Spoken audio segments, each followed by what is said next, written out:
We are 2 weeks into the conflict in the Middle East. Today, we're going to check in on how high oil prices are. We're going to look at the stock market, and we're going to help you sidestep Wall Street's latest money-making scheme.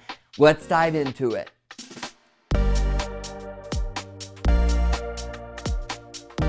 Now, before I get into the market update, just a reminder that most of the viewers of this channel are not subscribers.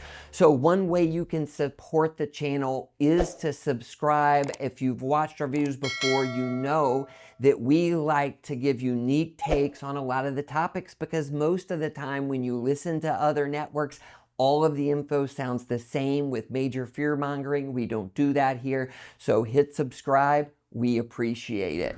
Now for the first topic, and there's been plenty of fear-mongering around this, and we're talking about the conflict in the Middle East, a very tough, sad situation over there, but we have to look at it from a market's perspective and from looking at the oil markets, because oil has been going up, and away over the last couple weeks. You have a chart there that looks for the last 10 years or so. You can see a spike in 2021 and peaked in 2022. Oil got up to about $130 a barrel. Inflation was out of control at that time. Oil had been sitting in the high 50s before this conflict, and you can see oil now sitting at $95 a barrel. And I will tell you, a week ago on a Sunday night, oil in overnight trading got up to $120 a barrel. Thankfully, it's come back down. If we just knew that oil had gone from 57 to 95, you might think, hey, the stock market must have taken a real beating, but that has just not been the case. In fact, the markets are only down about 5 or 6% from where they were about 3 weeks ago. Now, we did a video, our last video, we looked at geopolitical conflicts. If you haven't watched that, I would encourage you to go back, because we have a chart that looks at how did the stock market do 30 days after 13 different geopolitical conflicts, 90 days, and a year later. And what is the surprising takeaway there is the markets generally do very well even with conflict, and that's really happening here to some extent. So one of the reasons $95 oil is not hurting the markets as much is because we are now energy independent. The U.S. produces around 13 million barrels a day of oil. And so that is helping us. It's hurting a lot of other countries. Now, the next thing that I want to highlight here about oil is that with oil being up at $95 a barrel, a lot of people are pouring money in investments. The USO is an oil ETF, and you can see this goes back to 2024, and this is the amount of money going into this oil fund each day. And notice, it's just been in the last week that this has skyrocketed. Tons of money is being invested with oil at these nosebleed levels. And look, we don't know where oil's going to eventually go to. We do know when this conflict eventually ends, we expect it's going to head back to $55, $60, $65 a barrel. In the short run, it's hard to say. But we do know this. Other charts like this of something that's going up a lot, when you start to see all-time highs of money coming in, that oftentimes lets you know that a precipitous fall is near. In fact, we had this happen in silver just 6 weeks ago. We did a video like this late January, and we showed that all-time amounts of money were going into silver, with silver at the highest level ever. And then lo and behold, silver dropped 40% over the next week. Something like that is possible at some point here with oil. So we would say buyer beware about investing or buying oil with it at such high levels. Now, the last chart I want to talk about here as it relates to how the markets are doing as well as they are with the conflict. And this is taking a look at earnings per share, profits for U.S. companies. And the reason I'm highlighting this is This chart we're showing you looks at where analysts think earnings are going to be over the coming 12 months. And you'll see there we have in green, those are small cap companies, smaller companies. In blue, we have mid cap, mid size, and in red, that's the S&P 500 large cap companies. Notice all three of these are going up into the right. There has been no dip and rolling over. If analysts who are spending time with companies in their group were starting to hear concerns that profits were going to suffer, it would be showing up here. In the long run, stock prices go where profits go. This here is good news. So one fear of higher oil prices is that inflation could accelerate, and there are some people worried that 2021, 2022 is going to happen again when inflation got out of control. So let's take a deeper dive to where inflation is right now. This here has three measures of inflation: the Consumer Price Index, the CPI, the PCE, which is the Fed's favorite measure of inflation, and then the PPI, which is basically wholesale inflation, business inflation. What I'll highlight here is all three of these are in the twos, between 2.4 and 2.88%. In fact, we just last week got the February CPI at 2.4%, which was one of the lowest numbers it's had in a long time. But we've talked about for a while, in these inflation numbers, one of the things that they use is called owner's equivalent rent to measure housing, which is where they ask homeowners, how much would you pay to rent your house from yourself? Not even a real number. There is a company, Wisdom Tree, that calculates what would the inflation rate be if we use actual home prices and actual rents, how much rents are, instead of owner's equivalent rent. And what you'll notice here, 2.4, you can see right there was the actual CPI number. Using actual true housing cost, you get 1.58%. That's under the Fed's 2% target. This is a really big deal, because if there's a lot of people who don't understand this and think that inflation is still well above the target. Now, the other thing that I want to mention about this is back in 2022, when Russia invaded Ukraine, a lot of people remember that. Oil prices went up a lot when that happened.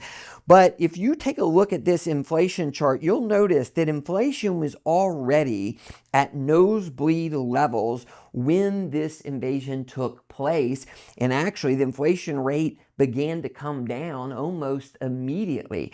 So while that's important, looking over at the far right, we don't have inflation skyrocketing out of control right now. And so we think that the economy can handle higher oil prices for a period of time. We'll see how long this lasts for. But so far, we don't believe we're going to see another significant outbreak in inflation. Now, my caveat anytime I talk about pretty good news on the inflation front is there are plenty of people who say, wait a minute, Will, good news on inflation, prices are still 40, 50, 60% higher than they were 5 years ago. And yes, we know that. The chart you see in front of you is the actual consumer price index. So it's growing 2.4% year over year, but this is the actual index itself over time.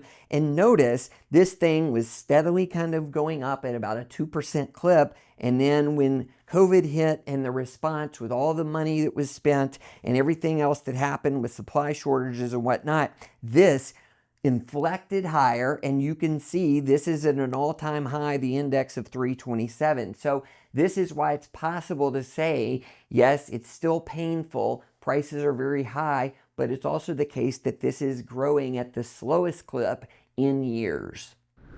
Speaking of inflation, another chart I want to go over with you, and this is from Creative Planning. We've shown it a couple times before, but a lot of people ask the question, hey, what's the best investment to help keep pace with inflation? And there's different opinions out there on what that is. We believe stocks have been the best hedge over the years on inflation. In this chart, it shows that. This takes a look since the mid-1990s at what the S&P 500, the stock market, what the total gains have been after adjusting for inflation. So the returns have been higher than this, but you account for inflation, this is what you actually made. You also see in orange, it says the purchasing power of the US dollar. So this is basically saying over that time frame, what did you lose in far as how far your dollar can take you? And you can see 52%. It's basically been cut in half. And so look at the difference there. You've lost your purchasing power, half of it, with just holding dollars. But if you invested, you're up 780%. Just an amazing return.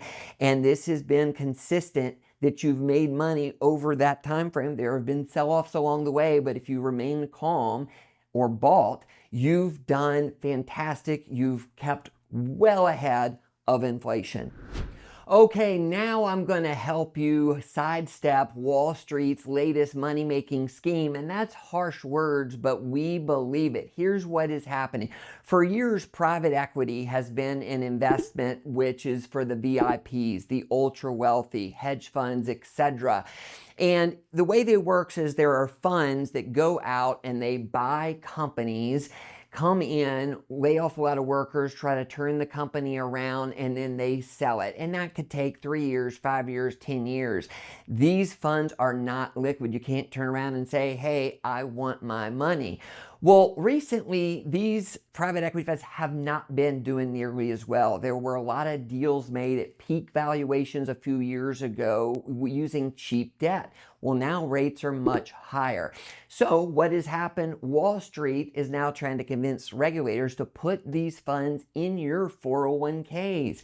Problem is they're not a good fit. In your 401k, if you want to make a change to your stock or bond funds, or if you need money, you can go in and make that change. You also can see on a daily basis what movements they're having. But private equity funds, it doesn't work that way. A lot of these you don't find out except maybe once a quarter or once a year what's the actual value of the fund. And if you want money in or out, you can't go and just make a change whenever you want. So listen, to us, this is a red flag. We would steer clear in your 401k if you have the option to be in it. Now, speaking of red flags, I want to highlight that we have a brochure called Portfolio Red Flags that look at a lot of the problems that we see in portfolios.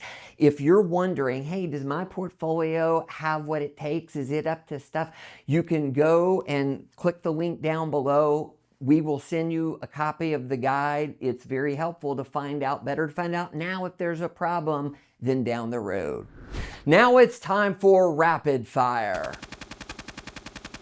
And this is where I go over some key charts or stories that I think you need to know about. And we're starting off with Delta Airlines and American, but we're in Atlanta. We'll focus on Delta.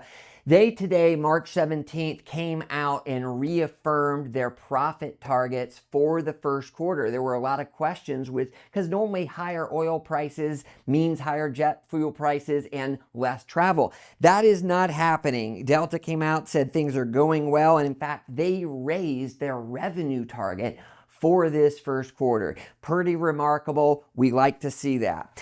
Next chart.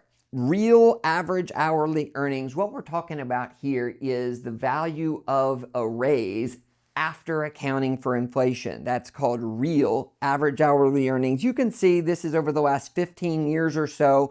The average earnings growth after inflation's only been 0.59%, so just over 0.5% per year. But look above that. We just hit 1.4, which is one of the highest numbers in the last 4 years. So that basically means even after accounting for inflation, consumers, workers are having improvements, and this has a very high correlation with consumer spending. They have more money to spend. That could turn out really well for companies the rest of the year. The last chart, looking at the number of Rate cuts expected by the Fed in 2026. Listen, in 2025 and early 2026, expectations were we were going to see multiple rate cuts. We know we're getting a new Fed chair later. Jerome Powell's term ends. And this, you can see in the last month, has gone way down. We were sitting at around 2.5 cuts being priced in for the year. Now we're at less than 1. So what's happening here is investors are trying to figure out, hey, with oil higher and concerns about what's going to happen with prices, are we going to get rate cuts? This is going to be a key story to monitor as we go later in the year. So the key takeaways is that while there's a lot of fear-mongering out there, the stock market is taking the Middle East conflict in stride. Profits are continuing to rise. Also, on the private equity side, if you get offer to invest in those funds in your 401k, just make sure you know what you're getting. Very little liquidity, high fees, and returns that may look nothing like the brochure. Listen, if you are just watching our videos for the first time and you'd like to talk with us, or you're not getting these kind of updates from your advisor, you can go to our website and head over to the contact page, reach out. We have a 3-meeting process to see if we are a good fit. Thanks for watching and take care.